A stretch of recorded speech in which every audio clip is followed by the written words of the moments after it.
Before we begin the story, let us know where you're watching from by leaving a comment below. If you enjoy this video, don't forget to like and subscribe. Have a wonderful day. Enjoy the story, everyone. The glass towers of Manhattan gleamed under the midnight moon as Ethan sat alone in his corner office on the 42nd floor, another solitary evening weighing heavy on his broad shoulders. At 34, he commanded a business empire worth billions, owned penthouses around the world, and earned respect in boardrooms across continents. Yet, as he stared out at the sleeping city below, his heart felt as empty as the silent hallways surrounding him. Success had come at a price he was only beginning to understand. While other men his age were tucking their children into bed and kissing their wives goodnight, Ethan worked through the lonely hours, filling the void in his life with contracts and acquisitions that meant nothing when there was no one to share them with. A soft sound from the outer office caught his attention. Ethan frowned, checking his platinum Rolex. 11:47 M. The cleaning crew wasn't scheduled until after midnight, and security would have notified him of any visitors. Curiosity piqued. He rose from his leather chair and walked toward the sound, his Italian leather shoes silent on the polished marble floor. What he discovered made his heart stop completely. A small figure knelt beside the reception desk, tiny hands gripping a cloth far too large for her delicate fingers. She appeared to be 9 years old, with beautiful dark curls escaping from a small ponytail and wearing clothes that had clearly seen better days. But it was the tears streaming down her cherubic face that pierced straight through his chest. You see, the child worked with desperate determination, scrubbing the marble base with movements that spoke of exhaustion beyond her years. Her small shoulders shook with quiet sobs as she cleaned, completely unaware of Ethan's presence. In all his years of business, Ethan had never seen anything that affected him as profoundly as this child's silent struggle. "Sweetheart," Ethan called softly, his voice barely above a whisper. The child looked up with startled brown eyes, the most beautiful, soulful eyes Ethan had ever seen. They were filled with a mixture of fear, sadness, and a maturity that no child should possess. For a moment, they simply stared at each other across the dimly lit office, and Ethan felt something shift in his universe.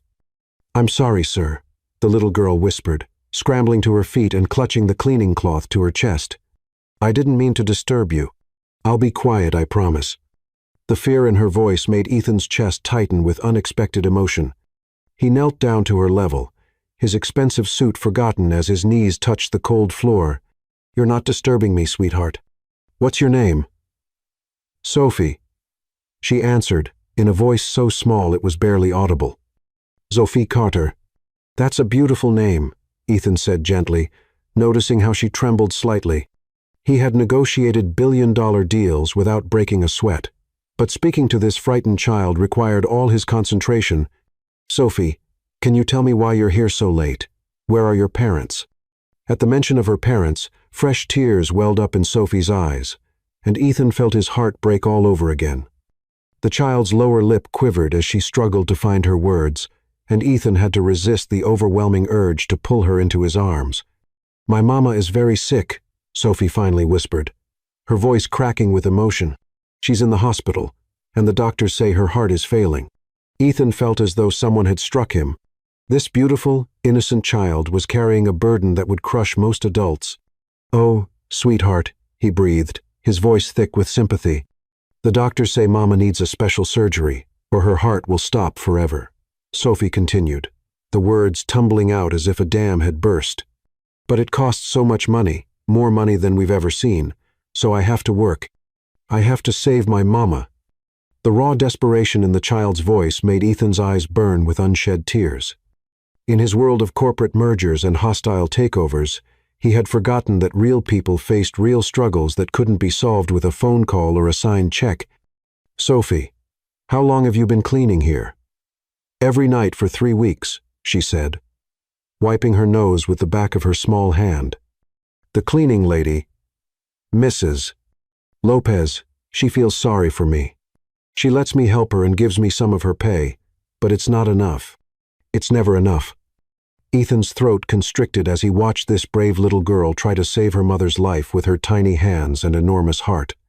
He had spent his adult life accumulating wealth and power, but he had never felt as humbled as he did in this moment. kneeling before a 9-year-old who understood sacrifice better than most adults. "Can you show me a picture of your mama?" Ethan asked softly. Sophie's face lit up for the first time, and Ethan saw a glimpse of the happy child she should be. She reached into her small pocket and pulled out a crumpled photograph, handling it with the reverence of a precious jewel. Her careful movements told Ethan that this picture was her most treasured possession. The image took Ethan's breath away. Even lying in a hospital bed, clearly weak and ill, the woman in the photo was breathtakingly beautiful.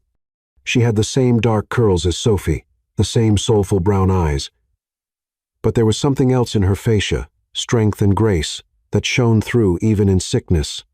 Ethan found himself staring at the photograph longer than necessary, struck by an inexplicable feeling that this woman was somehow important. "She's beautiful," Ethan said softly, and he meant it with every fiber of his being. "What's your mama's name?" "Amelia Carter," Sophie said with unmistakable pride. "She used to be a teacher before she got sick. She taught little kids how to read and write. She's the best mama in the whole world, and she always tells me that love is the most important thing, even when we don't have money for food." Ethan studied the photograph again, unable to shake the feeling that he was looking at someone extraordinary. The woman's face seemed to call to something deep in his soul, awakening protective instincts he didn't know he possessed. "Sophie," Ethan said gently, handing back the precious photograph, "which hospital is your mama in?" "St. Mary's Medical Center," Sophie replied, carefully tucking the photo back into her pocket like a sacred relic. "Room 314. But I can only visit her for a little bit each day, because I have to work to pay for her medicine." The matter-of-fact way this 9-year-old spoke about working to pay for life-saving medical treatment made Ethan's chest tighten with a mixture of admiration and heartbreak. This child possessed more courage and determination than most adults he knew in the business world. "Sweetheart, you shouldn't have to carry this burden alone," Ethan said, his voice thick with emotion. "No child should have to work to save their parent's life." "But I have to," Sophie insisted, fresh tears spilling down her cheeks. "If I don't work, Mama will die, and she's all I have in the whole world. I can't lose her, Mr. Bennett." "Ethan," he replied. "Ethan Bennett, and Sophie, I want you to listen to me very carefully. You're not going to lose your mama." The hope that flickered in Sophie's eyes was almost too much for Ethan to bear. "You really think so?" "I promise you," Ethan said, and he had never meant anything more in his life. Something about this child and her dying mother had awakened something profound in his heart, a purpose he had never felt before, a love he couldn't yet understand. As Ethan looked into Sophie's trusting eyes, he felt destiny calling to him across the sterile office space.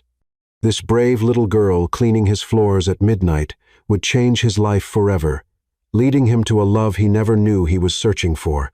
"Come on, princess," Ethan said, using the endearment that felt completely natural. "Let's go save your mama." Chapter 2. Love's Destiny Awakens. The city streets blurred past Ethan's Bentley as he drove through Manhattan with an urgency that surprised even him. Beside him, little Sophie sat, clutching her precious photograph, her small frame dwarfed by the luxury leather seats. The image of her mother's face haunted Ethan's thoughts. There had been something in that woman's eyes, even unconscious in a hospital bed, that called to his very soul. "Mr. Ethan," Sophie whispered, breaking the tense silence. "What if we're too late? What if Mama's heart stops before we get there?" Ethan reached over and gently squeezed her small hand. "We're going to make it, princess. Your mama is going to be fine." The conviction in his voice surprised him. He barely knew this child, yet he felt responsible for her happiness in a way he'd never experienced before. St. Mary's Medical Center loomed before them in the pre-dawn darkness, its windows glowing like beacons of hope and despair. During his urgent drive, Ethan had made 3 crucial phone calls, one to his personal physician, Dr. Thompson, one to the city's most renowned cardiac surgeon, Dr. Patel, and one to the hospital's chief administrator. By the time they walked through the automatic doors, a team of specialists was already being assembled. "Mr. Bennett."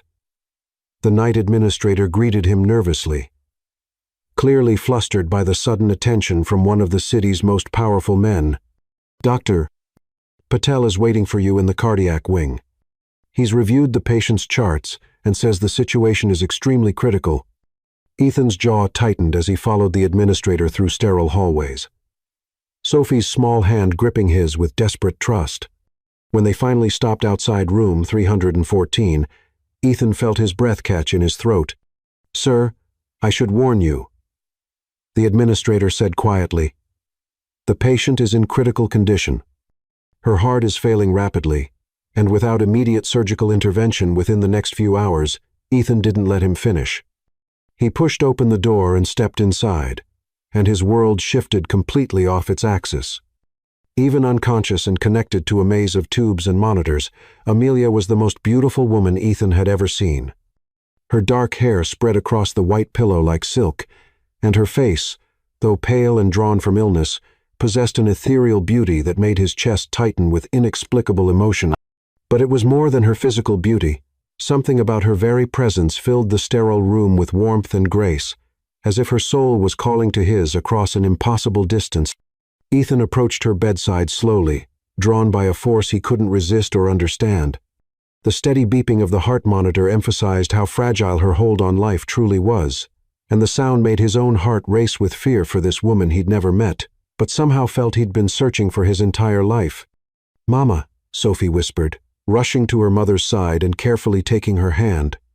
"I brought help. This is Mr. Ethan, and he's going to save you."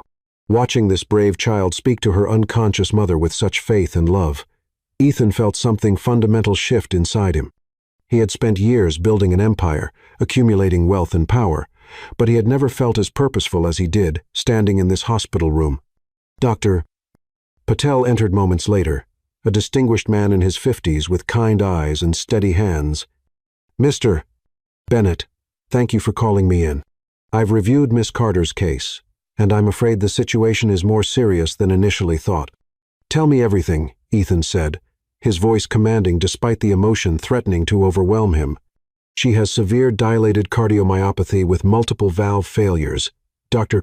Patel explained carefully. "Her heart muscle is damaged and can't pump blood effectively. She needs immediate surgery. We'll have to repair or replace the damaged valves and possibly install a ventricular assist device to help her heart function. Then we do the surgery," Ethan said without hesitation. "Tonight. Whatever it costs, whatever you need, make it happen." Dr. Patel hesitated. "Mr. Bennett, this type of surgery is extremely complex and expensive.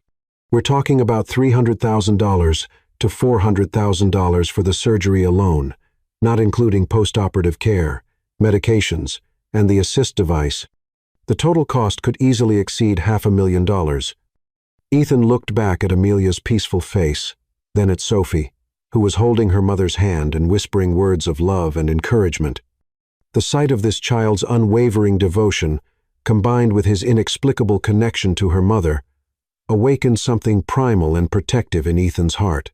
"I don't care if it costs $10 million, Ethan said firmly. "Use the best equipment, the finest techniques, spare no expense. She's going to live." As the medical team mobilized for emergency surgery, Ethan found himself unable to leave Amelia's bedside. He studied her face, memorizing every detail, the elegant curve of her eyebrows, the gentle slope of her nose, the way her lips curved slightly even in unconsciousness. There was something about her that felt familiar, though he was certain they'd never met. "Mr. Ethan," Sophie said softly, tugging on his jacket, "will you stay with me while they fix Mama's heart?" "Of course, Princess," Ethan replied, lifting her onto his lap as they settled into the uncomfortable waiting room chairs. "I'm not going anywhere." Hours passed like years. Ethan held Sophie as she slept fitfully in his arms. And for the first time in his adult life, he understood what it meant to love someone more than your own existence. This brave little girl and her beautiful, dying mother had somehow become his entire world in the span of a single night, filling a void in his heart that he hadn't even known existed. When Dr. Patel finally emerged from surgery at dawn, his tired smile told Ethan everything he needed to know before he spoke a word. "The surgery was successful, Doctor," Patel announced, pulling off his surgical cap. "We were able to repair 2 of the damaged valves and replace a third." The ventricular assist device is functioning perfectly, and her heart is responding well. She's going to live, Mr. Bennett. Sophie burst into tears of pure joy, and Ethan found his own eyes burning as he held this precious child who had just gotten her mother back. When can we see her? She's being moved to the cardiac ICU now. She should wake up within the next few hours. When Ethan and Sophie were finally allowed into the ICU, Ethan felt as though lightning had struck him. Amelia's brown eyes were open, and they were even more beautiful than he'd imagined, filled with intelligence, warmth, and a strength that had carried her through this ordeal. But when her gaze met his, something electric and profound passed between thema recognition that went deeper than memory, a connection that felt like destiny itself. "Mama," Sophie cried softly, careful not to disturb the medical equipment as she gently hugged her mother. "My sweet baby," Amelia whispered, her voice hoarse but filled with love as she stroked Sophie's hair with a trembling hand. "I'm here. Mama's here. This is Mr. Ethan Bennett," Sophie said excitedly, her face glowing with gratitude and joy. "He saved your life, Mama. He brought the best doctors and paid for everything." Amelia's eyes widened as she looked at Ethan again, and he caught something in her expression: surprise, gratitude, and perhaps a flicker of something deeper. "Thank you," she whispered, tears streaming down her cheeks. "I don't understand why a stranger would show such incredible kindness to people you don't even know. Because the moment I saw you and Sophie, you stopped being strangers," Ethan said softly, moving closer to her bedside. He felt drawn to her like a moth to flame, unable to resist the pull of her presence. "I couldn't let anything happen to either of you." The words surprised even Ethan with their intensity and truth. Looking into Amelia's eyes now, feeling the inexplicable pull of her soul calling to his, Ethan realized that saving her life hadn't been charity or even kindness, it had been destiny calling him home to a love he'd been searching for without knowing it. As Ethan gazed into the eyes of the woman he was already falling desperately in love with, he knew that his life had just begun in this sterile hospital room with a 9-year-old angel and her beautiful mother who would teach him the true meaning of family, sacrifice, and unconditional love. Chapter 3. Passionate Hearts Collide. 3 weeks had passed since Amelia's life-saving surgery, and Ethan found himself at St. Mary's Medical Center every single day, drawn by a force he couldn't resist or fully understand. Each morning, he would arrive with fresh flowers-white roses that seemed to make Amelia's face light up, though he couldn't explain why he knew they were her favorites. Something deep in his heart simply knew. "Mr. Bennett," Amelia said softly as he entered her room, carrying another pristine bouquet. "You really don't need to keep doing this. You've already saved my life. You owe us nothing more." Ethan set the flowers in the vase beside her bed, his fingers lingering as he arranged them with surprising tenderness. The simple domestic gesture felt natural, as if he'd been caring for this woman his entire life. "I don't do this because I owe you anything, Amelia. I do it because being here with you and Sophie feels like the most important part of my day." The way he said her name, with such gentle reverence, made Amelia's breath catch in her throat. Over the past 3 weeks, she had watched this powerful, wealthy man transform in her presence. The cold businessman who commanded corporate empires became warm and gentle when he sat beside her bed, reading to her or simply talking about their dreams and fears. "Tell me about Sophie's father," Ethan said quietly, settling into the chair he'd claimed as his own beside her bed. It was a question he'd been wanting to ask for days, driven by his growing attachment to the child and his need to understand Amelia's past. Amelia's face clouded with pain and shame. "There's not much to tell," she whispered, her voice barely audible. "It was a mistake. A terrible, stupid mistake. I was 22, working 2 jobs to pay for nursing school, and I met a man at a conference where I was serving cocktails. He was charming, sophisticated, everything I thought I wanted." Ethan felt a stab of jealousy at the thought of another man touching Amelia, which surprised him with its intensity. "What happened?" "He told me he was divorced, that he was lonely, and had never felt such a connection with anyone." Amelia continued, tears forming in her eyes. "We spent one night together, and it was beautifuler, so I thought. When I discovered I was pregnant and tried to contact him, I learned the truth.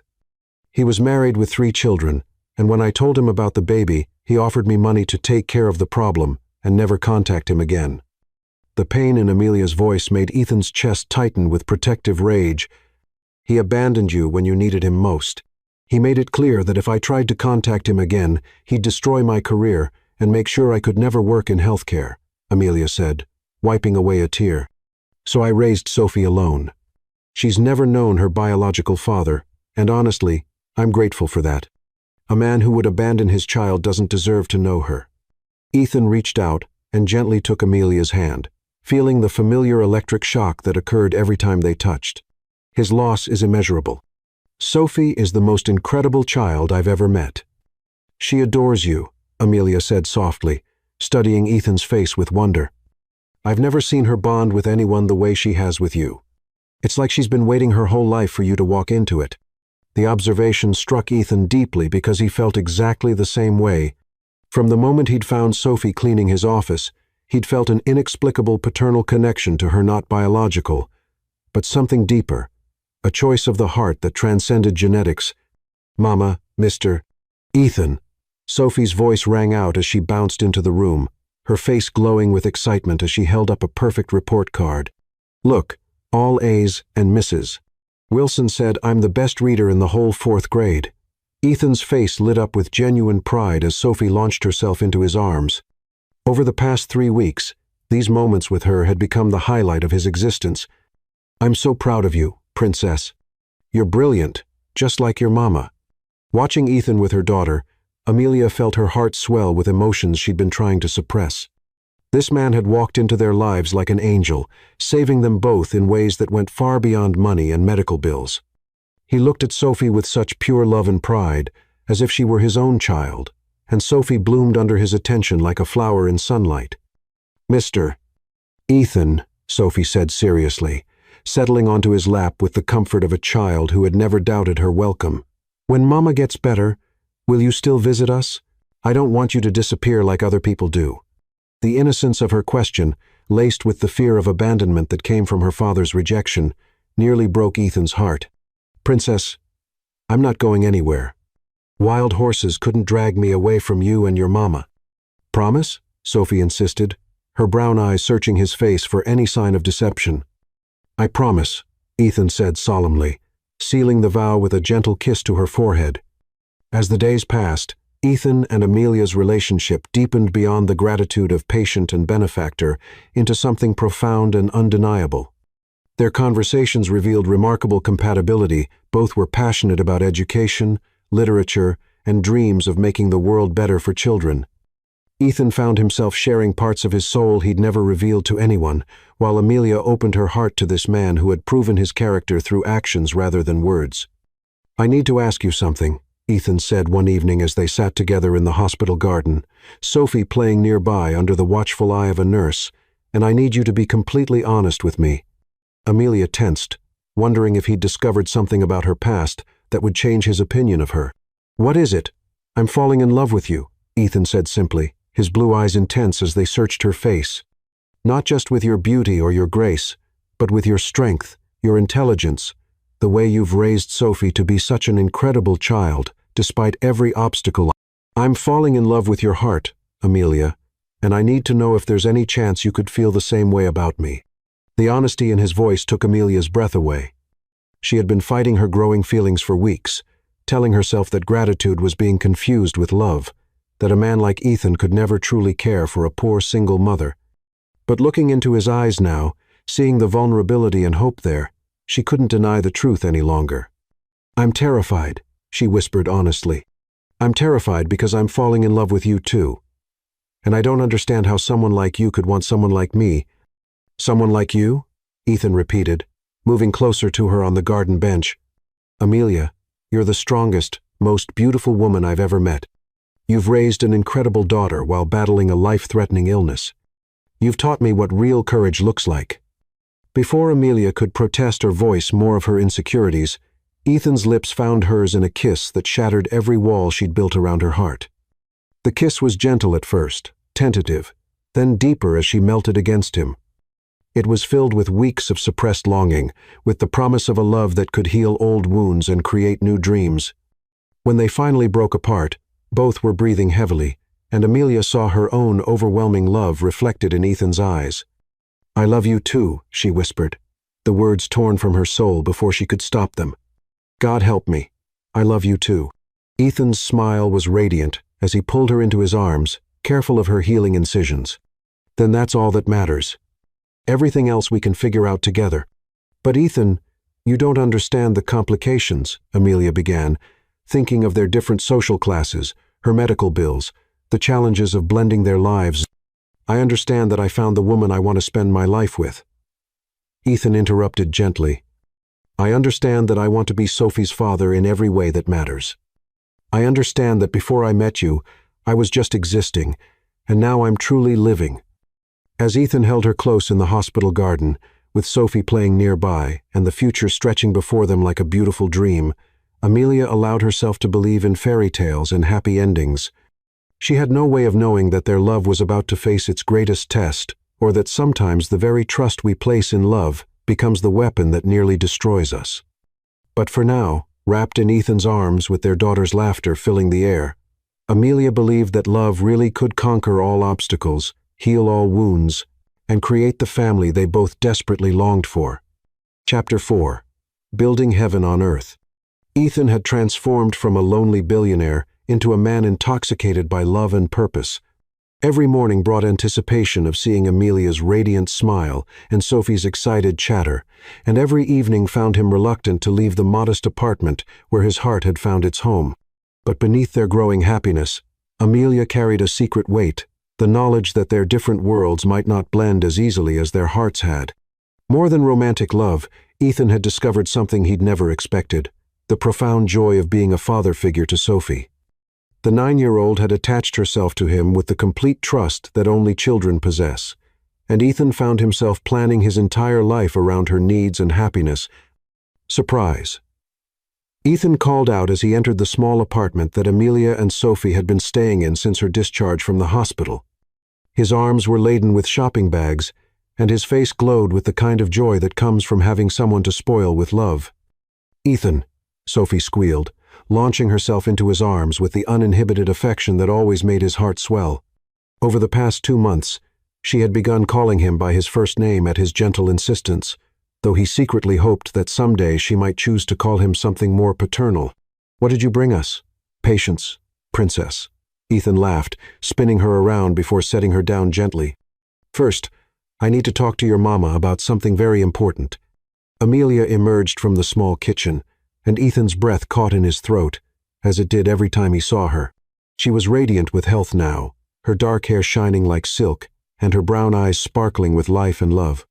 She wore a simple sundress that Ethan had bought her the week before, and she looked more beautiful than any supermodel who had ever graced a magazine cover.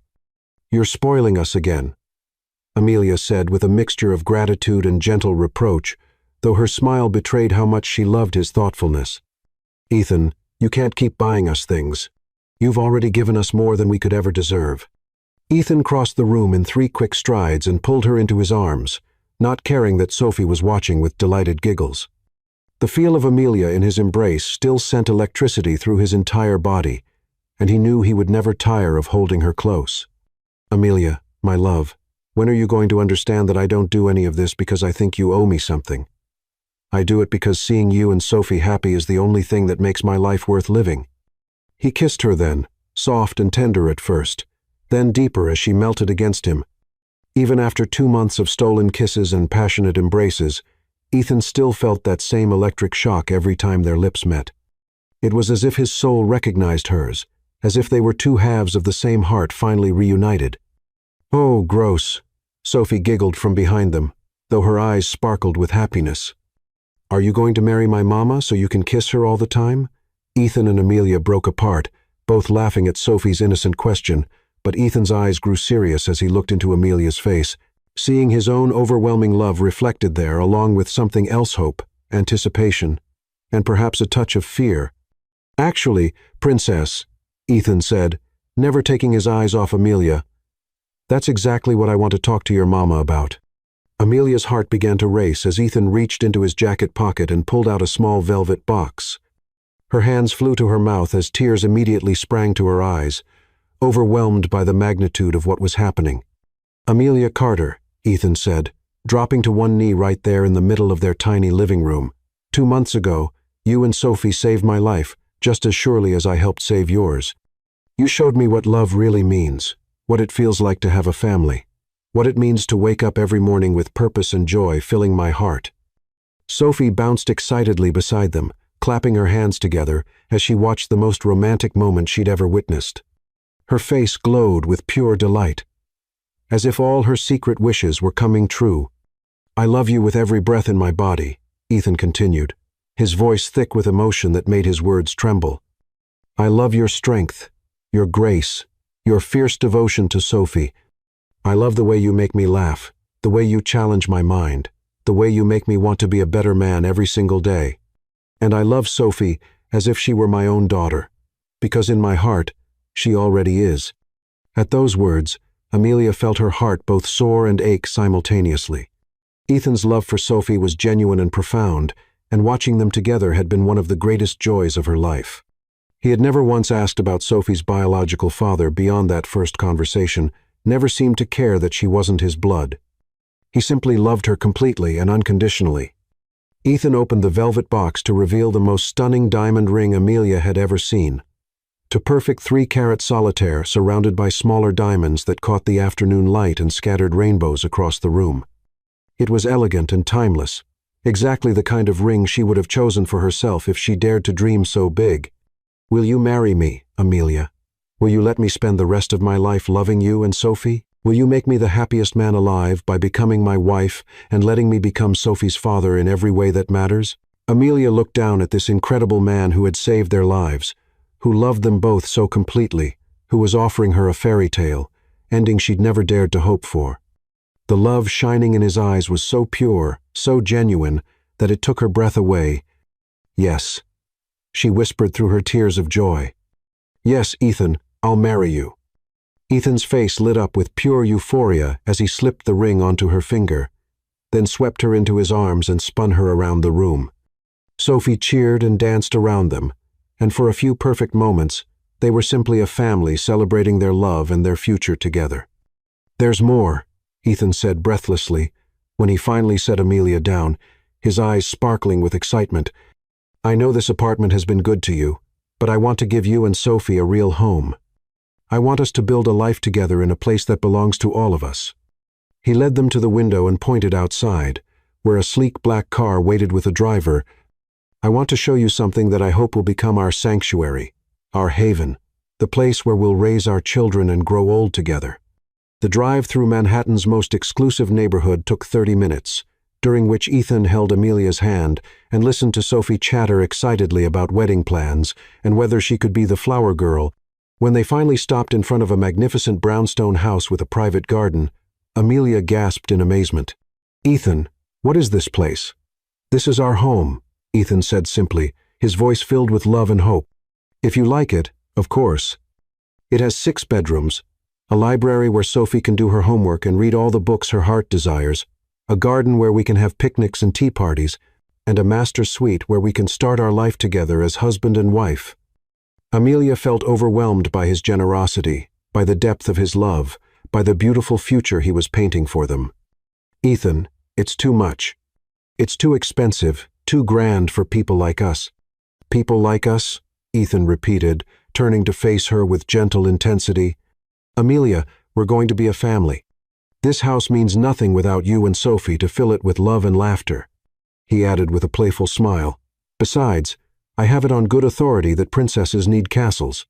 As they toured the magnificent home, Ethan's joy was infectious and overwhelming. He showed them every room with the enthusiasm of a child on Christmas morning, already planning where Sophie's toys would go, where they would read bedtime stories, where he and Amelia would share quiet moments as husband and wife. His vision of their future was so detailed, so filled with love, that Amelia found herself believing in happily ever after. In the master bedroom, with its breathtaking view of the private garden, Ethan pulled Amelia into his arms again and spoke words that would echo in her heart forever. "I have one more surprise," he said softly, his voice filled with emotion. "I've been working with the best family lawyers in the city to prepare adoption papers for Sophie. I want to be her father officially, legally. I want her to carry my name and know that she's loved and protected forever." Amelia's heart pounded as she realized the beautiful gift Ethan was offering, not just to her but to Sophie. Her daughter would finally have a father who chose her, who wanted her, who would never abandon her or make her feel unwanted. "She already loves you like a father," Amelia whispered, tears streaming down her face. "And I love you more than I ever thought it was possible to love another human being." Their kiss was passionate and desperate, filled with promises of forever and dreams of the family they would build together. As Ethan held her close in their future bedroom, Amelia made a silent vow to be the wife and mother this incredible man deserved, to fill their home with joy and laughter, and to love him with every fiber of her being for the rest of her life. But as they stood there, planning their perfect future, neither of them knew that forces were already in motion that would test their love in ways they couldn't imagine, and that sometimes the very happiness we fight so hard to build becomes the target that others seek to destroy. Chapter 5. The Wedding of Souls. The morning of their wedding dawned crisp and golden, with autumn leaves dancing on gentle breezes. Central Park had been transformed into an intimate ceremony space, with white roses creating an aisle leading to an altar framed by towering oak trees whose leaves had turned brilliant amber and gold. Yet, as stunning as the setting was, Amelia's heart carried a bittersweet weight. This fairy tale felt almost too good to be true, and she couldn't shake the fear that happiness this profound might be fragile. Ethan stood at the altar, in his perfectly tailored black tuxedo, his hands trembling slightly with nervous excitement as he watched the gathering crowd. But his eyes kept searching for only two faces: his bride, and the little girl who would soon officially become his daughter. The past month of wedding planning had been a whirlwind of joy, but more importantly, it had solidified his bond with Sophie in ways that went far beyond legal paperwork. "Nervous?" asked his best friend and business partner, Lucas Wong, who stood beside him as best man. Terrified, Ethan admitted with a laugh that was equal parts joy and anticipation. "I've negotiated billion-dollar deals without breaking a sweat, but the thought of promising my life to Amelia and Sophie has me shaking like a leaf." "I've never seen you this happy, Ethan," Lucas observed with a warm smile. 3 months ago, you were a workaholic who lived in his office. Now look at you. You're about to marry the woman of your dreams and become a father. It's like watching someone come alive." The string quartet began to play the opening notes of the processional, and Ethan's breath caught as he saw Sophie appear at the head of the aisle. She looked like a princess in her flowing white dress, her dark curls crowned with a wreath of baby's breath and white roses. In her small hands, she carried a basket of rose petals, but her face was glowing with pure joy and excitement as she began her walk down the aisle. Ethan felt tears spring to his eyes as he watched this beautiful child, his daughter in every way, that mattered scatter rose petals with such careful precision and obvious pride. Over the past month, as they'd planned this wedding together, Sophie had insisted on being involved in every detail. She'd helped choose the flowers, tasted the cake samples, and even had input on the wedding vows. Her enthusiasm and joy had made Ethan realize that this wedding wasn't just about him and Amelia, was about the three of them becoming an official family. When Sophie reached the altar, she looked up at Ethan with those familiar brown eyes and whispered, "You look handsome, Daddy Ethan. Mama's going to be so happy." The word daddy hit Ethan like a physical blow to his heart. Over the past weeks, Sophie had begun using the term more frequently, tentatively at first, then with growing confidence as Ethan reassured her that nothing would make him happier than being her father. Ethan knelt down and pulled Sophie into a fierce hug, not caring that 200 wedding guests were watching him cry. "I love you too, Princess, more than all the stars in the sky." "I love you too, Daddy," Sophie whispered back, and Ethan felt his heart expand until he thought it might burst from pure happiness. Then the wedding march began, and Ethan's world stopped completely. Amelia appeared at the head of the aisle like a vision from heaven itself. Her wedding dress was a masterpiece of silk and French lace that Ethan had insisted on having custom-made by the finest designers in Paris. It hugged her curves perfectly before flowing into a train that seemed to float behind her like a cloud. Her dark hair was swept into an elegant updo, with tendrils framing her face, and the antique diamond tiara that had belonged to Ethan's grandmother sparkled like stars against her hair. But it was her face that took Ethan's breath away completely. She was radiant with happiness, Her brown eyes locked on his as she walked toward him with a smile that could have powered the entire city.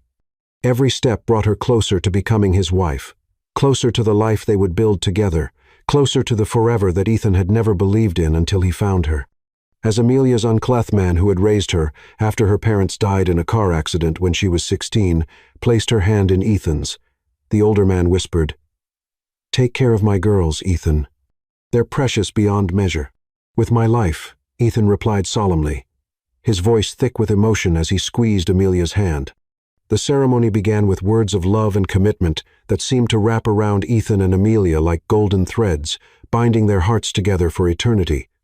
But when it came time for their personal vows, both bride and groom were overcome with emotion that made their words even more powerful. "Amelia," Ethan began, his voice shaking as he looked into her eyes, "3 months ago, I was a man who had everything money could buy but nothing that truly mattered.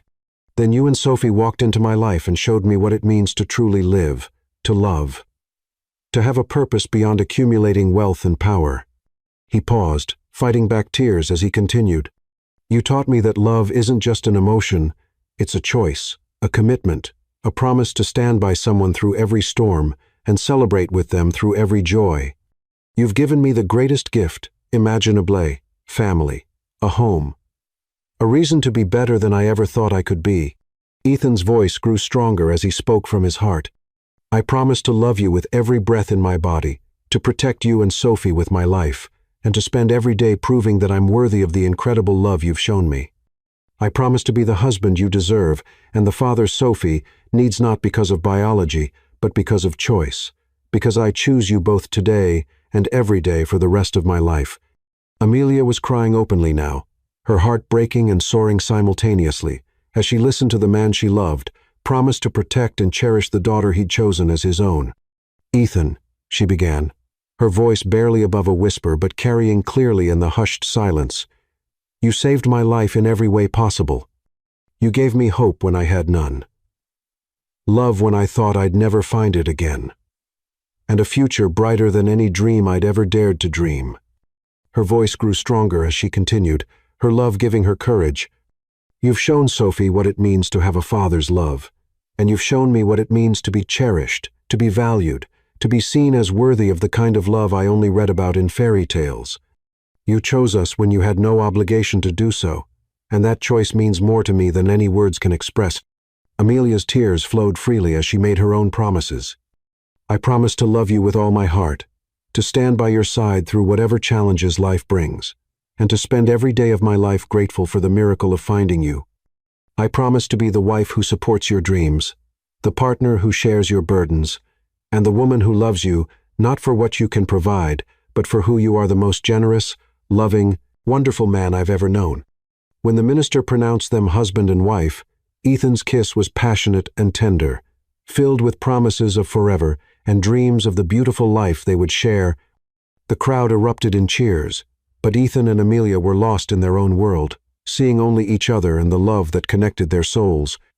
But the most emotional moment came when the minister called for the adoption ceremony that would legally make Ethan Sophie's father. As Ethan knelt before Sophie and promised to love, protect, and guide her for the rest of his life, there wasn't a dry eye in the gathering. "Do you, Sophie Carter, accept Ethan Bennett as your father?" the minister asked gently. "Yes," Sophie said with such enthusiasm that the entire crowd burst into laughter and applause. "I've been waiting my whole life for a daddy like him."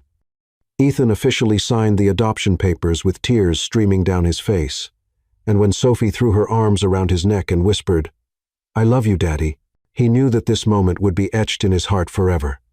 The reception was a celebration of pure joy and love. Ethan and Amelia danced their first dance to "At Last" by Etta James, holding each other close as they swayed to music that seemed to speak directly to their hearts. When the song ended, Ethan surprised everyone by asking Sophie to join them for the next dance, lifting her onto his feet so she could dance with both her parents. "Are we a real family now?"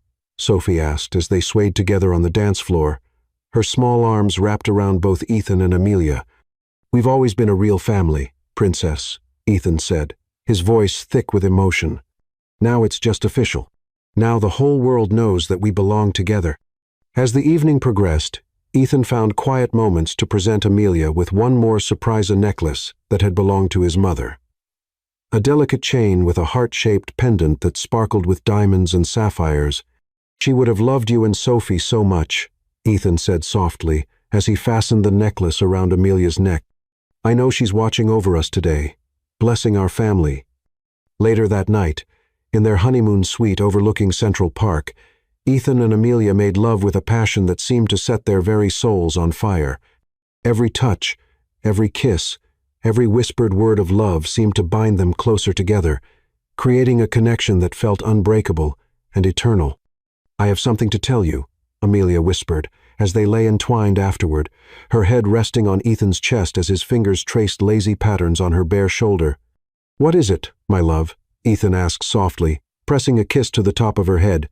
Completely content in this moment of perfect happiness, Amelia took a deep breath and smiled as she shared the news that would make their joy complete. "I'm pregnant, Ethan. We're going to have a baby." Ethan's response was immediate and overwhelming. He rolled her onto her back and kissed her deeply, his hands moving to her still flat stomach with reverent wonder. "Really? We're going to have a baby?" "Yes," Amelia laughed through happy tears. "Sophie is going to be a big sister." Ethan's joy was so pure, so overwhelming, that Amelia felt her heart might burst from the beauty of this moment. They had found love, created a family, and now they were bringing new life into the world together. As they fell asleep in each other's arms, their future stretching before them like a beautiful dream, neither Ethan nor Amelia could imagine that their perfect happiness had already attracted the attention of someone who would stop at nothing to destroy it, and that sometimes the very love that makes us strongest also makes us most vulnerable to those who would use our hearts against us. Chapter 6. The Heart. Crushing Betrayal. 3 blissful weeks had passed since Ethan and Amelia's fairy tale wedding, and their honeymoon in Paris had been everything dreams were made of. They had strolled hand in hand along the Seine, made love under the Eiffel Tower's golden lights, and planned their future with the innocent joy of 2 souls who believed their love could conquer anything. Ethan had never been happier, and Amelia had flourished under his devotion, glowing with the early stages of pregnancy and the security of knowing she and Sophie were finally safe and loved. But Margaret Langley Bennett had been using their absence to orchestrate the most devastating betrayal of Ethan's life. Margaret sat in her opulent Manhattan penthouse, her cold blue eyes studying the fabricated documents spread across her mahogany desk, like a general planning a war. At 62, she remained strikingly beautiful in an ice queen way, but her heart had been frozen solid by decades of calculating ambition and bitter resentment. She had married Ethan's father for his money, tolerated Ethan for the inheritance she expected to receive, and now watched in growing horror as her stepson threatened to give away millions to what she saw as undeserving strangers.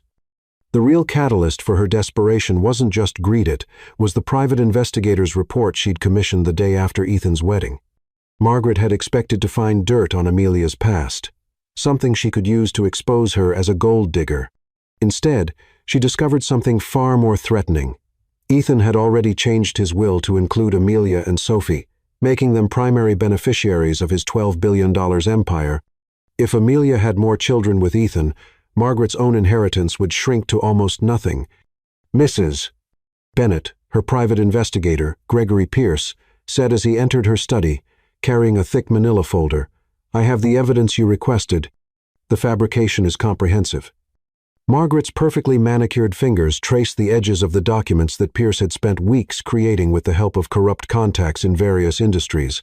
Bank records showing Amelia had researched Ethan's net worth months before they supposedly met. Medical records suggesting she had deliberately induced her own heart condition using black market drugs. Hospital staff willing to swear they'd seen Amelia coaching Sophie on how to act around wealthy men. And most damning of all, staged photographs showing Amelia meeting with known gold diggers who specialized in targeting billionaires. "These are perfect," Margaret said with cold satisfaction, her voice like Arctic wind. "The story is completely believable. Desperate single mother researches wealthy targets, makes herself sick to gain sympathy, uses innocent child as emotional leverage to trap a billionaire into marriage and adoption." "Are you certain you want to proceed?" Pierce asked hesitantly, despite the substantial payment he'd already received. "Mr. Bennett seems genuinely happy, And the child is innocent in all this. The child is a tool being used to manipulate my stepson, Margaret snapped, her mask of civility slipping to reveal the cold calculation beneath. Ethan is worth $12 billion, Mr. Pierce. I will not stand by and watch some nobody from the streets steal what rightfully belongs to the Bennett family legacy. What made Margaret's deception so cruel was how thoroughly she had researched Amelia's actual past to make the lies believable. She knew about Amelia's real financial struggles, her genuine medical condition, her authentic love for Sophie, but Margaret twisted every truth into a weapon, turning Amelia's greatest strength, her devotion to her daughter, and her gratitude for Ethan's help into evidence of manipulation and deceit. The trap was set for Ethan's return from his honeymoon. Ethan walked into his office that Monday morning, feeling like he could conquer the world. His assistant had mentioned that Margaret wanted to see him urgently, but nothing could dampen his spirits. In just a few hours, he would be home with his beautiful wife and daughter, and tonight they planned to tell Sophie about the baby. Life had never felt more perfect or full of promise. "Ethan, darling," Margaret said as she glided into his office with her usual theatrical grace, her expression a carefully crafted mask of concerned affection. "Welcome home. How was Paris?" "Perfect," Ethan replied, his face glowing with happiness as he showed her photos on his phone of him, Amelia, and Sophie at various Parisian landmarks. "Absolutely perfect, Margaret. I know you had your concerns about my marriage, but I hope you can see how happy Amelia and Sophie make me. They're my whole world now." Margaret's smile was as sharp as a blade, and Ethan caught something cold in her eyes that made him uneasy. "That's actually what I wanted to discuss with you, dear. I'm afraid I have some very disturbing information that's come to light while you were away." Ethan frowned, his happiness dimming as he sensed the shift in Margaret's demeanor. "What kind of information?" Margaret placed the thick manila folder on his desk with theatrical precision, her movements calculated for maximum psychological impact. "I hired a private investigator to do a thorough background check on your new wife. What we discovered is, well, it's quite shocking." "Margaret, I told you that wasn't necessary," Ethan said, irritation creeping into his voice as he stared at the folder. "I trust Amelia completely. She's the most honest, genuine person I've ever met." "Open the folder, Ethan." Something in Margaret's tone made Ethan's blood run cold. With trembling hands that he tried to keep steady, he opened the folder and found himself staring at documents that made his world tilt on its axis. The first document was a series of bank records showing that someone with Amelia's social security number had been researching Ethan's net worth, his business holdings, even his personal habits, months before their supposed first meeting. The records showed searches for richest single men in New York and how to meet wealthy men, all traced back to computer accounts linked to Amelia's identity. "This can't be right," Ethan whispered, his voice barely audible as his hands shook. "Amelia would never. I'm afraid there's more," Margaret said, her tone dripping with false sympathy that barely concealed her satisfaction. The next documents were medical records that suggested Amelia had been obtaining medication that could induce heart problems, with timestamps showing she'd been taking these drugs for weeks before her supposed sudden heart failure. Expert medical testimony indicated that her condition could have been artificially created to manipulate sympathy from potential targets. Ethan felt physically sick as he turned to testimonials from hospital staff claiming they'd witnessed Amelia coaching Sophie on how to act around wealthy men, how to appear pathetic and needy, how to call potential father figures daddy to maximize emotional manipulation. But it was the final set of photographs that destroyed him completely.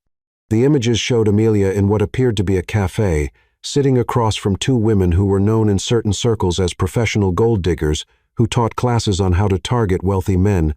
The photos were timestamped just 1 week before Ethan had first found Sophie in his office.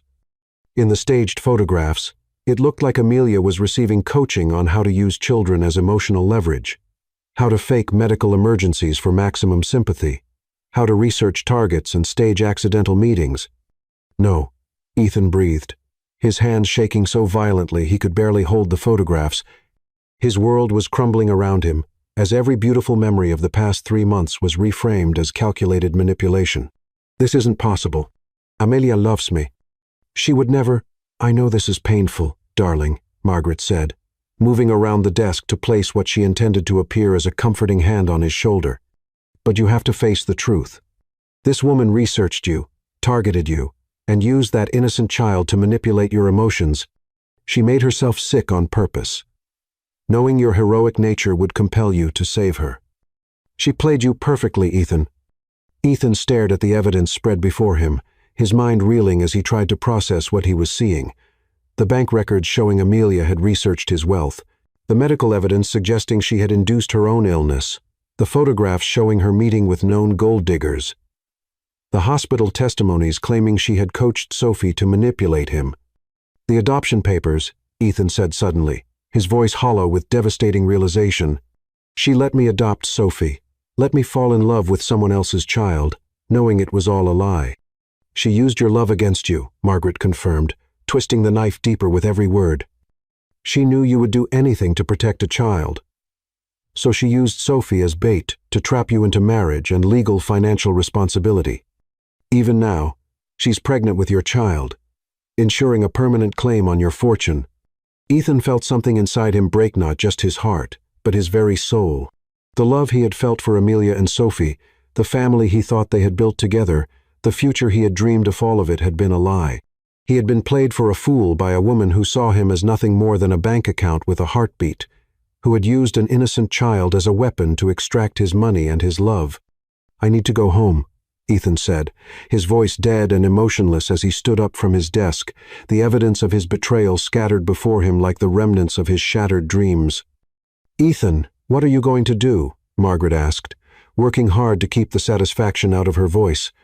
"What I should have done before I let my emotions cloud my judgment," Ethan replied coldly, his heart turning to ice as the full magnitude of the deception hit him. "I'm going to end this charade before it destroys what's left of my life." As Ethan left his office, Margaret smiled with cruel triumph. She had successfully destroyed her stepson's happiness and eliminated the threat to her inheritance. She didn't care that she had just shattered 3 innocent lives: a man who had found true love, a woman who had loved him faithfully, and a child who was about to lose the only father she had ever known. The evidence was overwhelming, professional, and completely fabricated, but Margaret had crafted her lies so skillfully, weaving truth with fiction so expertly, that even a man as intelligent as Ethan couldn't see through the deception when his wounded heart was crying out for someone to blame for the pain he felt. Ethan drove home through the Manhattan traffic, his heart turning to stone with every mile. The evidence was undeniable, overwhelming. He had been the victim of the most sophisticated con game he had ever encountered. And the worst part was that he had fallen for it completely. He had given his heart, his name, and his fortune to a woman who had never loved him at all. When he walked through the door of their beautiful home, he found Amelia in the garden, her hand resting protectively over her growing belly as she watched Sophie play among the roses he had planted for them. She looked up at him with such radiant love and joy that, for a moment, Ethan almost believed the evidence was wrong. But then he remembered the bank records, the medical reports, the photographs, and his heart hardened into stone. "Ethan!" Amelia called out happily, running to him with arms outstretched, her face glowing with the news she was excited to share. "You're home early. I have something wonderful to tell you about the baby." "We need to talk," Ethan said coldly, stepping away from her embrace like her touch burned him now. Chapter 7. Shattered Lives. The confrontation that followed would haunt all 3 of them for the rest of their lives. Amelia stood in their beautiful living room, her face glowing with the joy of early motherhood and excitement about sharing her latest doctor's appointment with Ethan. She wore the soft blue dress that he had bought her in Paris, and her hand kept drifting to her stomach, where their second child was growing. She had no idea that her world was about to be destroyed by lies so elaborate and convincing that even the man who loved her would believe them. "Ethan, darling, what's wrong?" Amelia asked, concern creeping into her voice as she noticed the cold fury in his eyes. He looked like a stranger, the warm, loving man who had left for work that morning replaced by someone she didn't recognize. "You look like you've seen a ghost." "I've seen the truth," Ethan said, his voice like winter wind, as he threw the manila folder onto the coffee table with such force that its contents scattered across the surface. "All of it.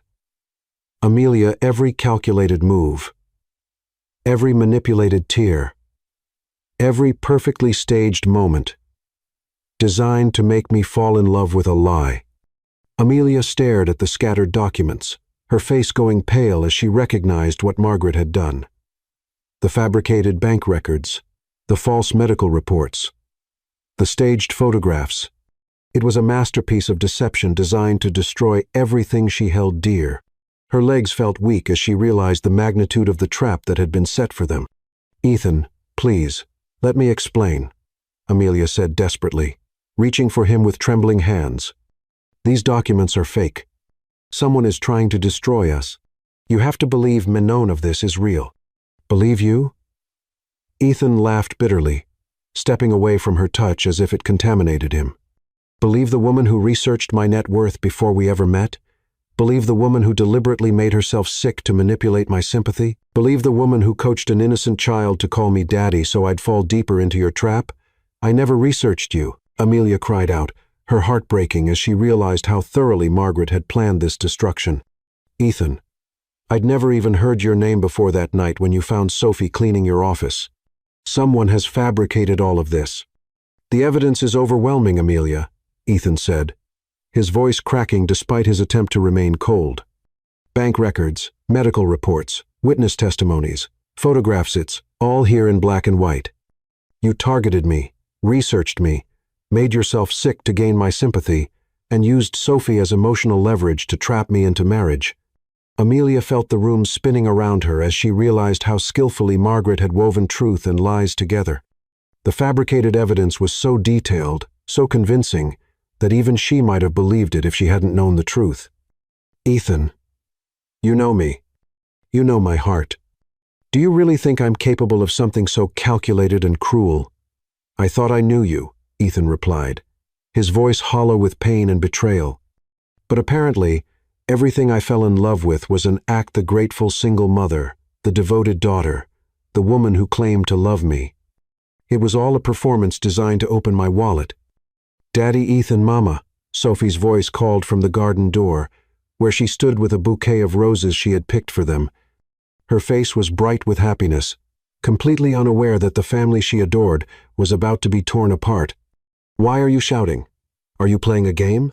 Ethan looked at this beautiful child he had loved as his own daughter, and now all he could see was Margaret's evidence, the coaching sessions, the manipulated emotions, the calculated use of an innocent child as a weapon against his heart.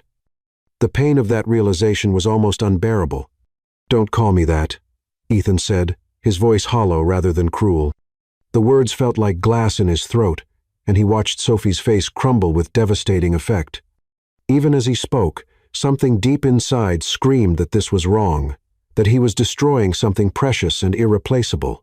But the evidence seemed overwhelming, and his wounded pride demanded protection. "Ethan, please," Amelia sobbed, pulling Sophie protectively against her side. "Don't take your anger at me out on her. She's innocent. She loves you. She's done exactly what you trained her to do," Ethan replied, his voice breaking despite his attempt to remain cold. "She made me fall in love with her so you could get your hands on my money."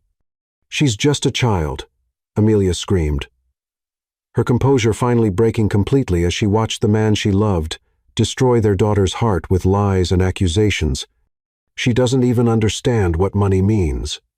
All she knows is that she loves you, and you're breaking her heart.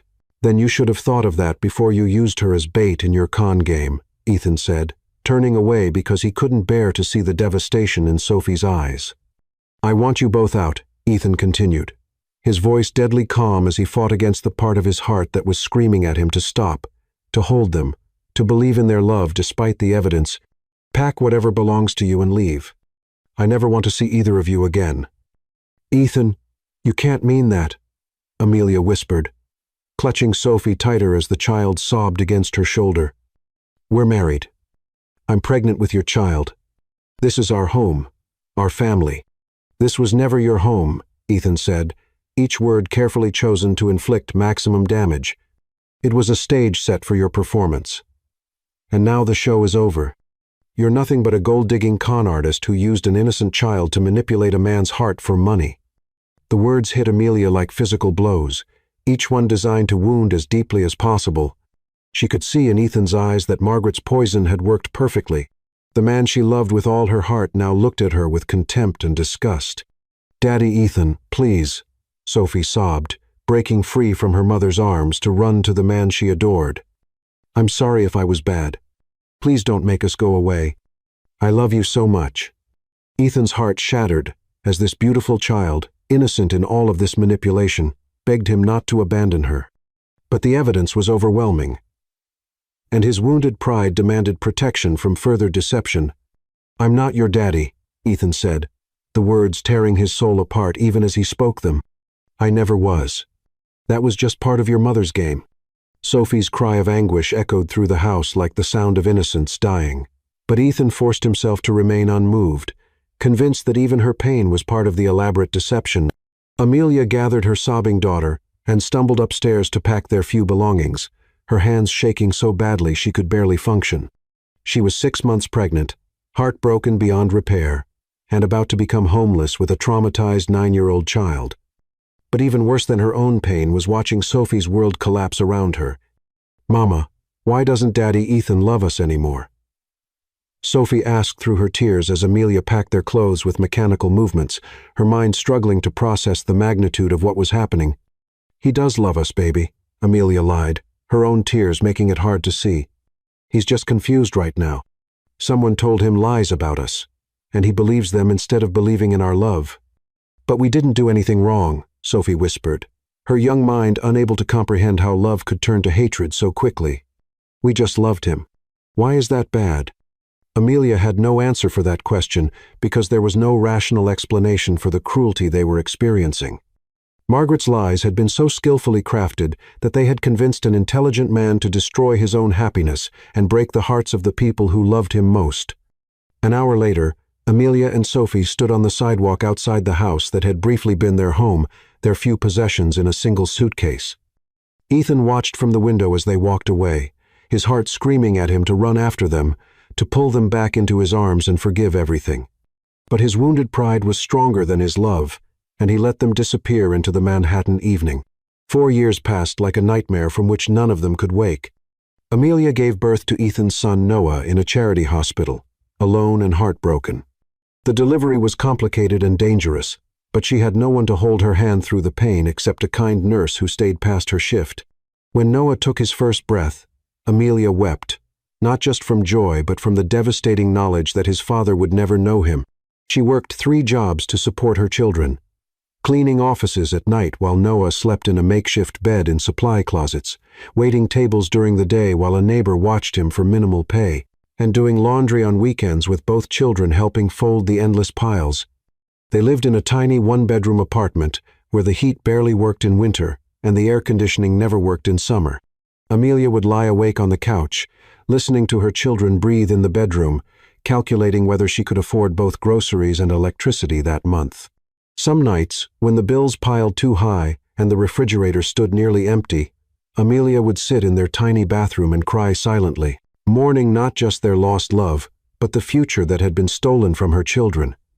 She kept newspaper clippings about Ethan's business successes hidden in a shoebox knot out of longing, but as proof to show Noah someday that his father was a good man who had been deceived. The hardest part wasn't the poverty, it was watching her children suffer emotionally. Sophie grew from a heartbroken 9-year-old into a mature 13-year-old who rarely smiled and never spoke of the man she had called Daddy Ethan. She became fiercely protective of her mother and baby brother, taking on responsibilities no child should bear. When other kids at school talked about their fathers, Sophie would change the subject or simply walk away.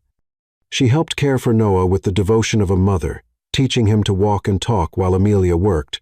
But the light had gone out of her eyes the day Ethan rejected her.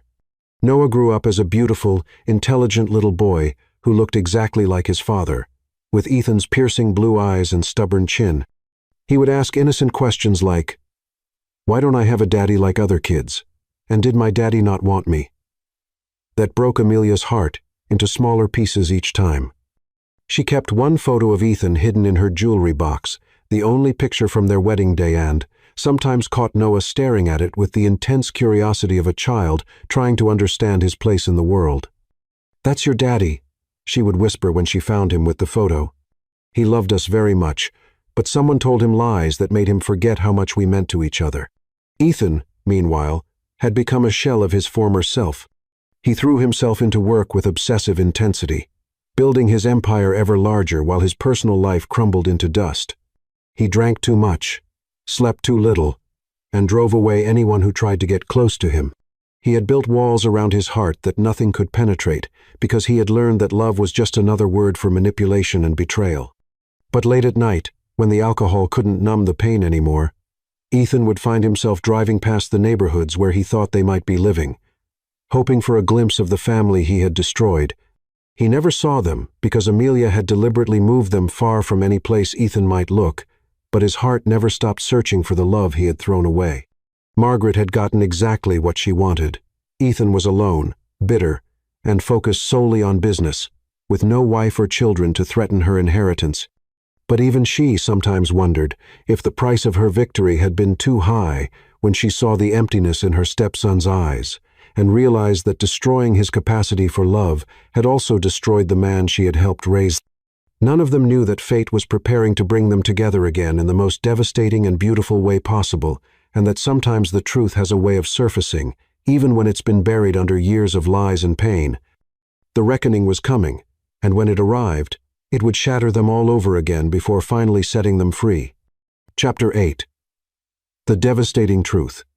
Ethan stood at the floor-to-ceiling windows of his 45th floor office, staring down at the bustling streets of Manhattan without really seeing them. 4 years had passed since he had thrown Amelia and Sophie out of his life. 4 years since he had discovered what he believed was the ultimate betrayal. Yet, despite all the evidence, despite all the reasons he had to hate them, his heart had never stopped aching for the family he had lost. At 38, Ethan was wealthier and more powerful than ever before, but success felt hollow when you had no one to share it with.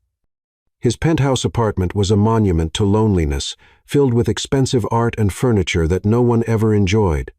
He worked 18-hour days because sleep brought dreams of dark-haired little girls calling him daddy and beautiful women with sad brown eyes, who haunted his every waking moment. The irony wasn't lost on him that 2 years ago he had quietly acquired a private investigation firm that specialized in finding missing children and reuniting families.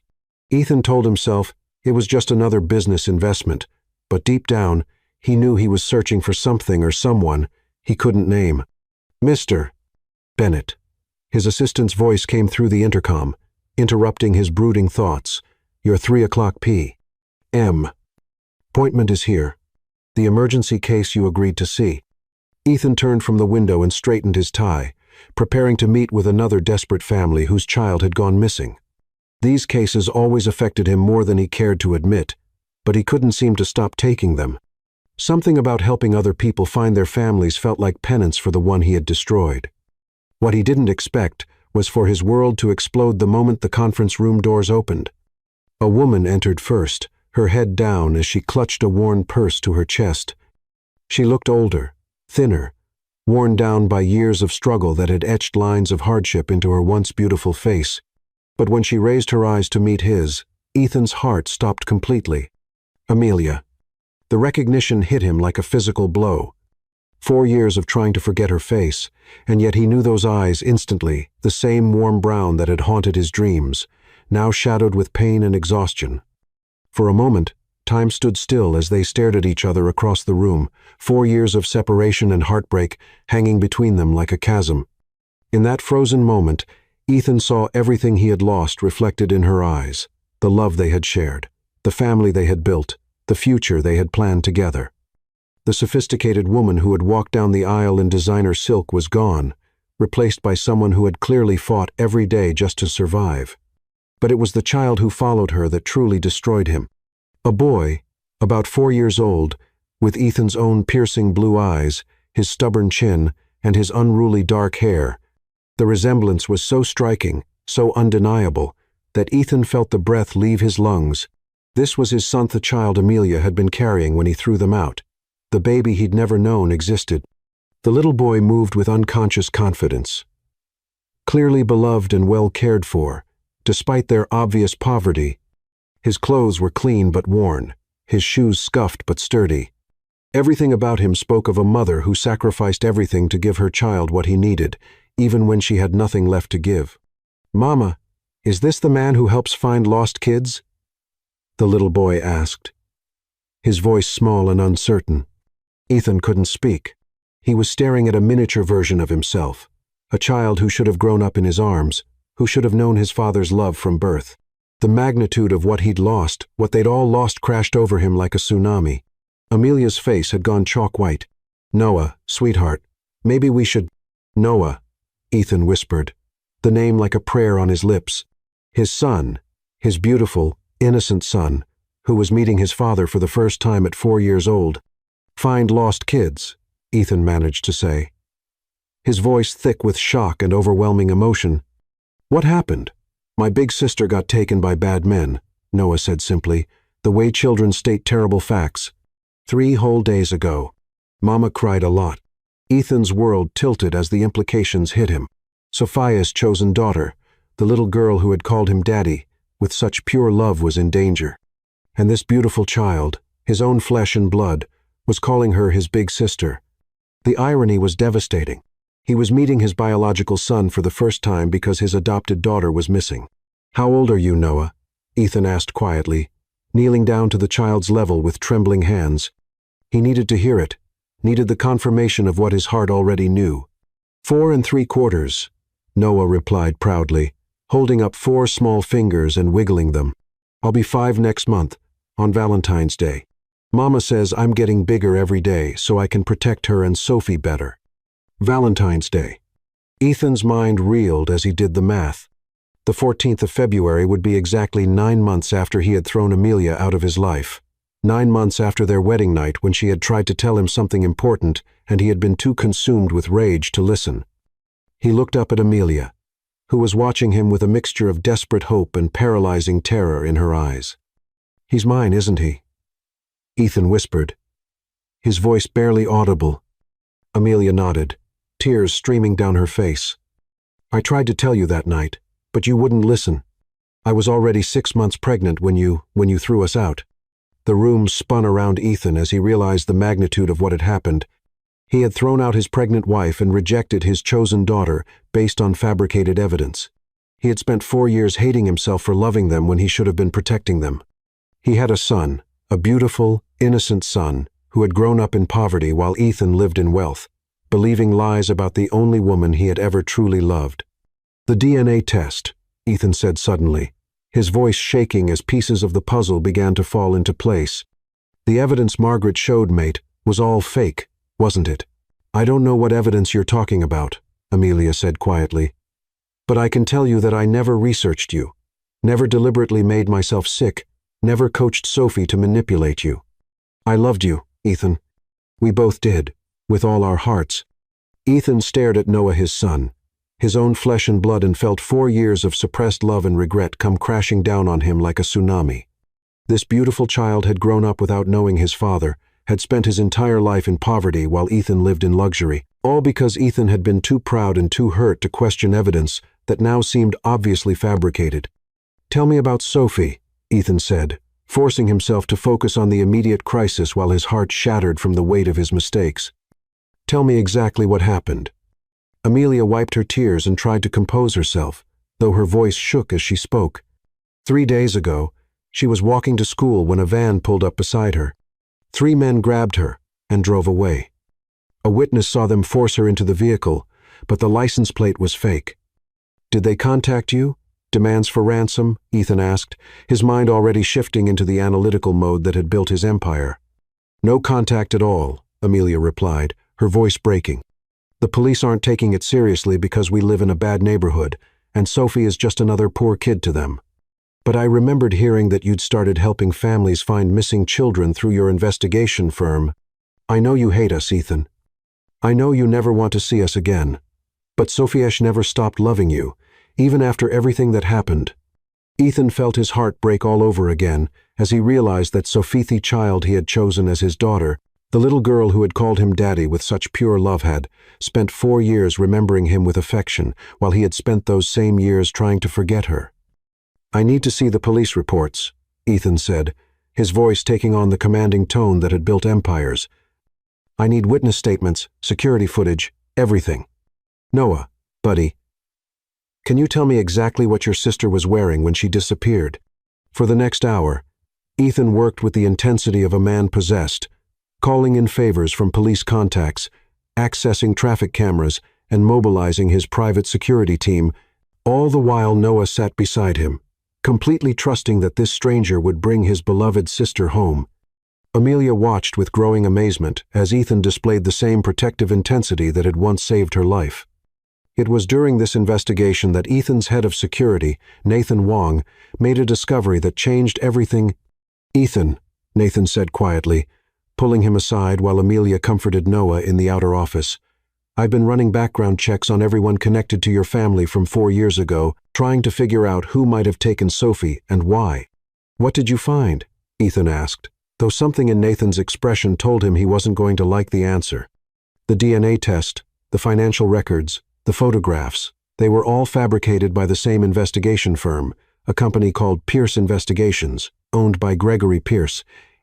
Ethan frowned, his blood starting to run cold. "I've never heard of them." "Because they went out of business 2 years ago," Nathan continued grimly. "But not before I tracked down Pierce himself in prison. He's serving time for fraud in an unrelated case. And when I mentioned your name, he started talking.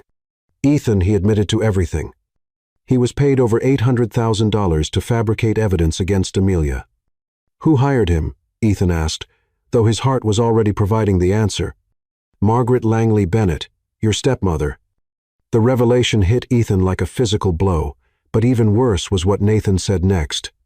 "There's more, Ethan. Pierce thinks Margaret might be behind Sophie's kidnapping too. He says she contacted him in prison last week through an intermediary, asking about permanent solutions to ongoing problems. When he refused to help, she apparently found other people willing to do the job." Ethan felt rage unlike anything he had ever experienced course through his vein. Margaret hadn't just destroyed his marriage and separated him from his children, she was now threatening Sophie's life to ensure her inheritance remained secure. "Find her," Ethan said, his voice deadly calm in the way that made seasoned businessmen tremble. "Find Margaret, find Pierce's contacts, and find my daughter. Use every resource we have, call in every favor, spend whatever it takes. I want Sophie home safe, and I want everyone responsible for this to pay." As his security team mobilized to search for Sophie, Ethan turned back to Amelia and Noah, his heart breaking as he saw the fear and exhaustion in their faces.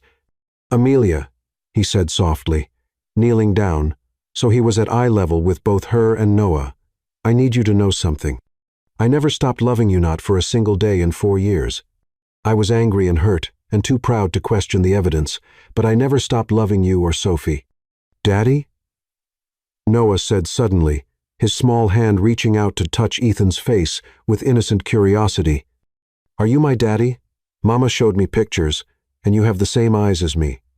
Ethan's vision blurred with tears as he looked at his Santhis, beautiful, innocent child who was meeting his father for the first time at 4 years old. "Yes, buddy, I'm your daddy, and I'm going to bring your sister home." "I promise." "I knew it," Noah said with the delighted certainty of childhood. "I knew my daddy would come save Sophie. She always said you would come back someday." As Ethan held his son for the first time and looked into the eyes of the woman he had never stopped loving, he made a vow that would reshape his entire life. He would find Sophie, he would destroy everyone who had hurt his family, and he would spend the rest of his life making up for the 4 years he had lost with the people who meant everything to him. The truth had finally come to light, but now Ethan faced the greatest challenge of his life, saving his daughter and earning back the trust of the family he had destroyed with his own hands. Chapter 9. The Fight for Everything. The next 72 hours were the longest and most terrifying of Ethan's life. His entire business empire had been mobilized for one purpose: finding Sophie and bringing her home safely. Private security teams combed the city, hackers infiltrated surveillance networks, and every contact Ethan had accumulated over 15 years in business was called upon to help locate his missing daughter. But as each hour passed without a breakthrough, Ethan felt his sanity fraying at the edges. It was Noah who provided the crucial piece of information they desperately needed. "Daddy," the 4-year-old said as he sat in Ethan's office, carefully coloring a picture of his family that included a stick figure labeled "Daddy" in crayon. "The scary lady came to our house last week." Ethan, who had been pacing frantically while coordinating search efforts, stopped dead in his tracks. "What scary lady, buddy?" "The one with the white hair and mean eyes." Noah continued matter-of-factly, not looking up from his coloring. She was talking to Mama about you, but Mama told her to go away because she was saying bad things. Amelia, who had been curled up in the corner of Ethan's office, pale with exhaustion and worry, looked up sharply. Noah, what are you talking about? The old lady who said she was Daddy's other mama. Noah explained patiently, his small fingers gripping the crayon tightly. She came when Sophie was at school. She said mean things about our family and tried to give Mama money to take us far away where Daddy could never find us. Ethan felt his blood turn to ice as he realized Margaret had found his family even before Sophie's disappearance. Amelia, why didn't you tell me Margaret came to see you? Because you weren't speaking to us, Amelia replied quietly, her voice heavy with 4 years of pain, and because she terrified me. There was something so cold, so calculating about her. She offered me $100,000 to disappear with the children and make sure you never found out about Noah. What did you tell her? Ethan asked, kneeling down beside Noah's chair while his heart pounded with fear for what Margaret might have done next. I told her that Noah had a right to know his father and that you had a right to know about your son, Amelia said with quiet dignity that made Ethan's chest tighten with love and regret. She didn't like that answer. She said our family was a threat to everything the Bennett name represented. Ethan's phone rang at that moment, and Nathan Wong's urgent voice filled the room through the speaker. Ethan, we found them. Margaret has Sophie at the old Bennett family estate in the Hamptons. Our surveillance team confirms she's alive, but they're preparing to move her tonight to a location we might never find. I'm on my way, Ethan said, already reaching for his jacket as adrenaline flooded his system. Ethan, wait, Nathan continued, his voice grim. There's more. We intercepted communications that suggest this isn't just about money anymore. Margaret hired professional criminals, and they're planning to kill Sophie and make it look like a random crime. She wants to eliminate what she sees as the contamination of the Bennett family line permanently. The room fell silent as the full horror of Margaret's plan became clear. She hadn't just destroyed Ethan's marriage and separated him from his children. She was now planning to commit murder to ensure her vision of the Bennett family legacy remained intact.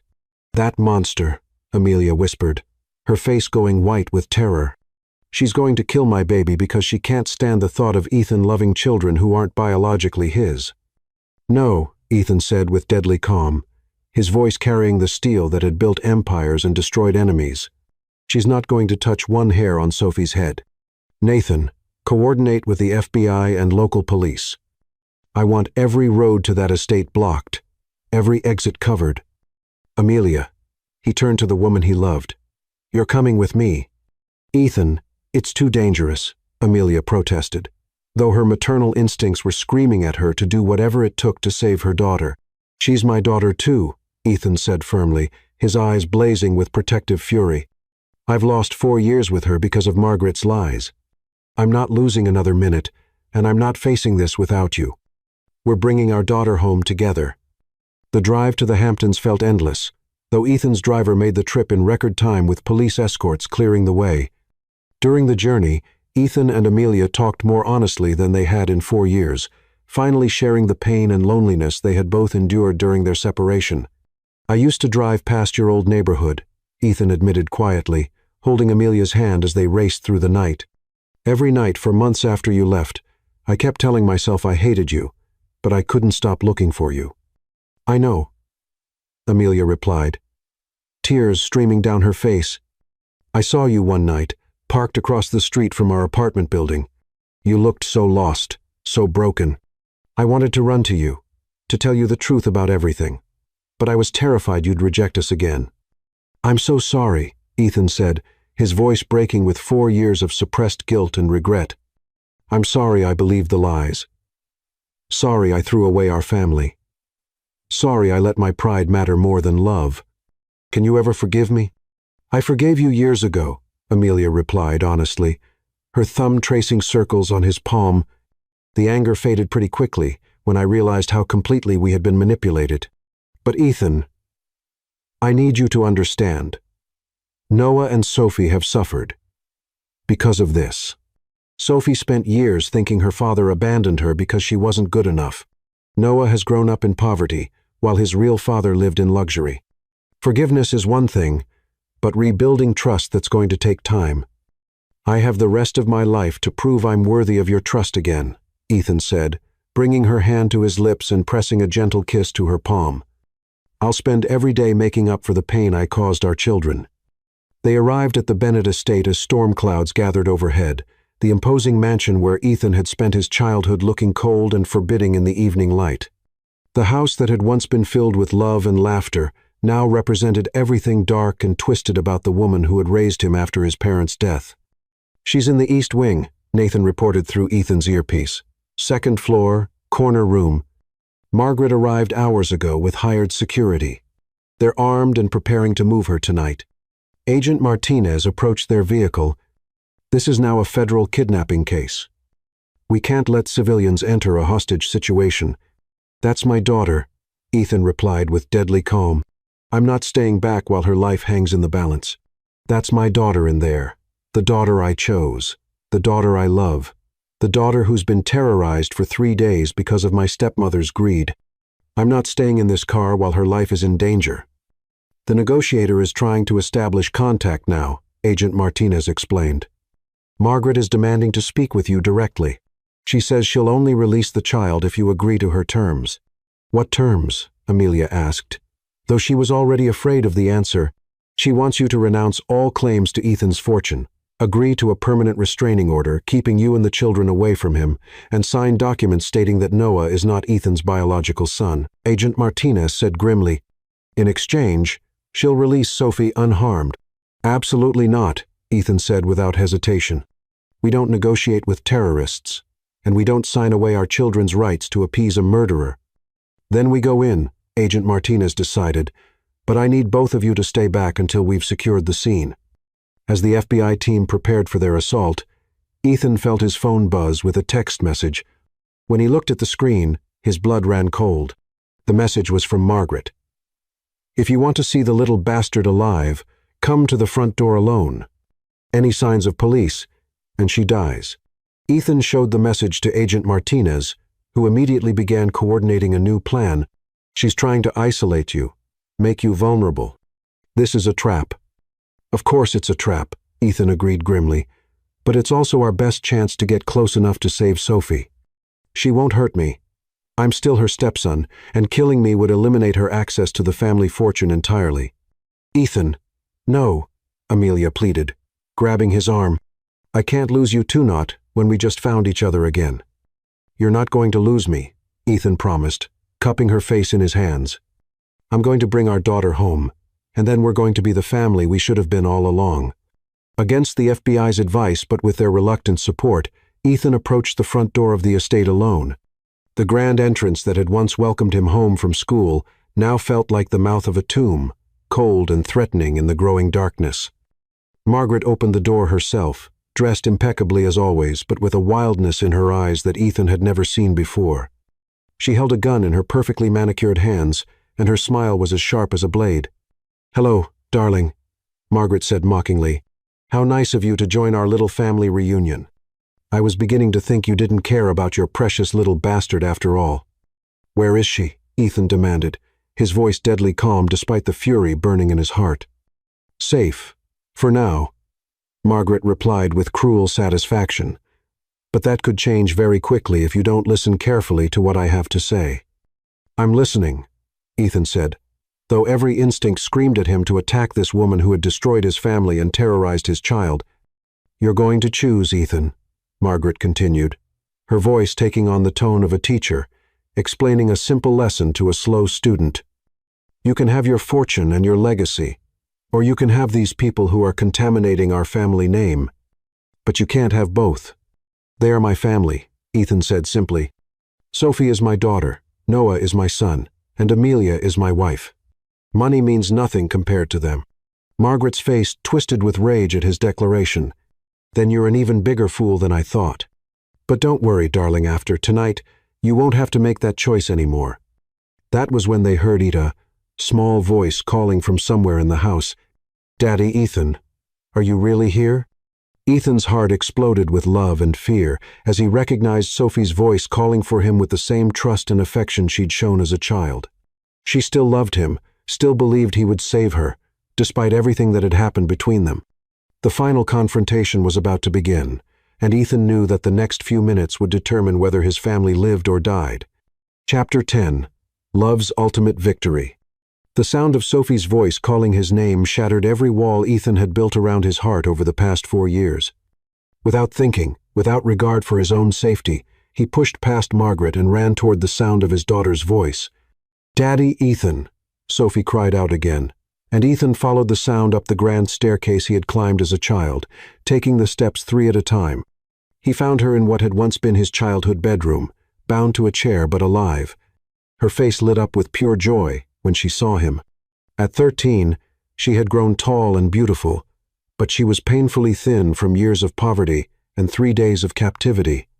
Her clothes were torn and dirty, but her eyes, those same soulful brown eyes that had captured his heart 4 years ago, still held the same trusting love that had made him want to be her father.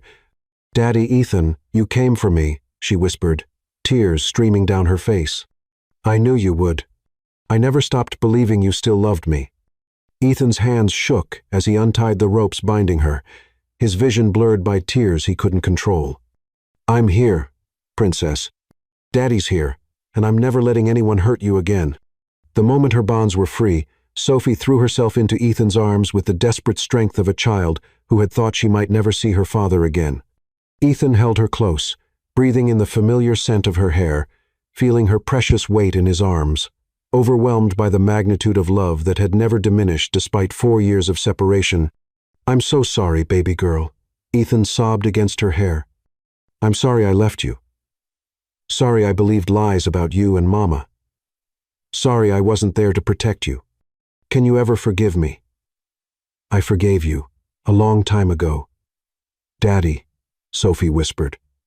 Her small arms wrapped around his neck with fierce determination. "I know someone made you believe bad things about us, but I always knew in my heart that you still loved me." "You were right, Princess," Ethan said, pulling back to cup her face in his hands. "I never stopped loving you, not for 1 second. You're my daughter, Sophie. Biology doesn't matter. You're my daughter because I choose you, because I love you, because you chose me as your daddy." Before Sophie could respond, Margaret's voice cut through their reunion like a blade. "How touching," she said from the doorway, the gun in her hands pointed directly at them. The great Ethan Bennett, brought to his knees by a bastard child who isn't even his blood. Ethan slowly stood, positioning himself between Margaret and Sophie, his body a shield protecting his daughter. "It's over, Margaret. The FBI has the house surrounded. You can't escape this." "I don't intend to escape," Margaret replied with cold calculation. "I intend to finish what I started 4 years ago. If I can't have the Bennett fortune, then no one can, especially not some gold-digging whore and her mongrel children." The racism and hatred in Margaret's words made Ethan's blood boil. But he forced himself to remain calm, for Sophie's sake. "Sophie, baby, I need you to get behind me and stay low." "No, Daddy," Sophie said with surprising strength, moving to stand beside him instead of behind him. "We're a family. We face things together." Ethan's heart swelled with pride at his daughter's courage, even as he feared for her safety. This brave, beautiful girl had survived 4 years of poverty and 3 days of terror, yet she still had the strength to stand by his side. "You killed my father to marry into this family," Ethan said, finally voicing the suspicion that had haunted him for years. "You've spent decades stealing from the Bennett legacy, and now you're willing to murder children to keep your secrets safe." Margaret's mask of civility finally slipped completely. "Your father was weak, just like you. He actually loved you, cared more about your happiness than the family reputation. I couldn't let that continue." "You poisoned him," Ethan said, the pieces finally falling into place. His heart attack wasn't natural. A small dose of digitalis in his morning coffee. Margaret confirmed with chilling pride. Untraceable after death, and so fitting for a man with a weak heart. He never suspected his loving wife was slowly killing him.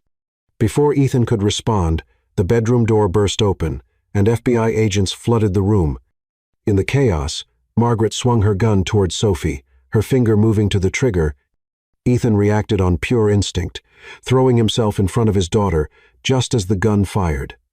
The bullet tore through his shoulder, spinning him around. But his only thought was Sophie's safety. "Daddy!" Sophie screamed, dropping to her knees beside him as he collapsed. The pain was immediate and overwhelming, but Ethan's only thought was for Sophie's safety.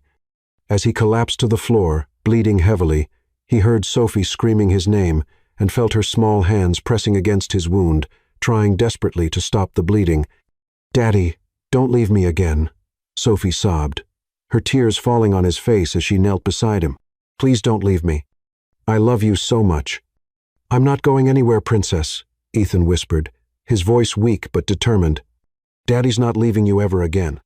Margaret was quickly subdued and arrested, her decades of manipulation and murder finally at an end. But Ethan's focus was entirely on his daughter, on the beautiful child who was holding his hand and begging him to stay strong. "Sir, we need to get you to a hospital," the paramedic said as they loaded Ethan onto a stretcher. "My family," Ethan said urgently, his eyes searching for Amelia and Noah. "Where's my family?" "Right here, my love," Amelia said, appearing at his side with Noah in her arms. She looked terrified but relieved, her face streaked with tears as she saw that both Ethan and Sophie were alive. "Daddy got hurt saving me," Sophie explained to Noah, her voice filled with pride and love. "He took the bullet that was meant for me." Noah reached out with his small hand to touch Ethan's face, his blue eyes so like his father's wide with concern. "Are you going to be okay, Daddy?" "I'm going to be perfect, buddy," Ethan assured him, his heart overflowing with love for this son he was finally getting to know, "because I have my whole family with me." In the ambulance rushing toward the hospital, Ethan held Sophie's hand while Amelia cradled Noah, their family finally together after 4 years of painful separation. The bullet wound was serious but not life-threatening. And Ethan felt stronger with each mile because he was surrounded by the people who meant everything to him. "Amelia," Ethan said, his voice thick with emotion as he looked at the woman he had never stopped loving, "will you marry me again? I know I don't deserve another chance, but I want to do this right. I want to be the husband and father you all deserve." "Yes," Amelia whispered through her tears, leaning down to kiss him gently. "Yes, Ethan, I'll marry you again, because our love survived the worst betrayal imaginable. If we can survive that, we can survive anything." "We're really going to be a family again?" Sophie asked, her voice filled with wonder and hope. "We were always a family, Princess," Ethan replied, squeezing her hand. "Love made us a family, not marriage certificates or adoption, paper sand. Love is what's going to keep us together forever." 3 hours later, in his hospital bed with his shoulder bandaged but his heart whole, Ethan signed the adoption papers that would legally make Sophie his daughter once again. This time, though, it wasn't about biology or legal obligation. It was about choice, about love, about a father and daughter who had chosen each other despite every obstacle. When Amelia revealed that their baby would be a little girl, a sister for Sophie and Noah, Ethan wept with joy, overwhelmed by the beautiful future stretching before them. "What should we name her?" Amelia asked, her hand resting on her growing belly. "Hope," Sophie said immediately, "because she represents our hope for the future, our hope that love really can conquer everything." As Ethan looked around at his family, his wife, his son, his chosen daughter, and the baby who would soon join them, he knew that Sophie was right. Love had conquered the lies that had separated them, the pride that had blinded him, and the evil that had tried to destroy them. Their love story had been tested by betrayal, strengthened by separation, and proven unbreakable by the ultimate sacrifice. They were a family not because of blood or law, but because of choice, commitment, and a love so powerful that not even 4 years of lies could destroy it. In the end, love had won, and their happy ending was just the beginning.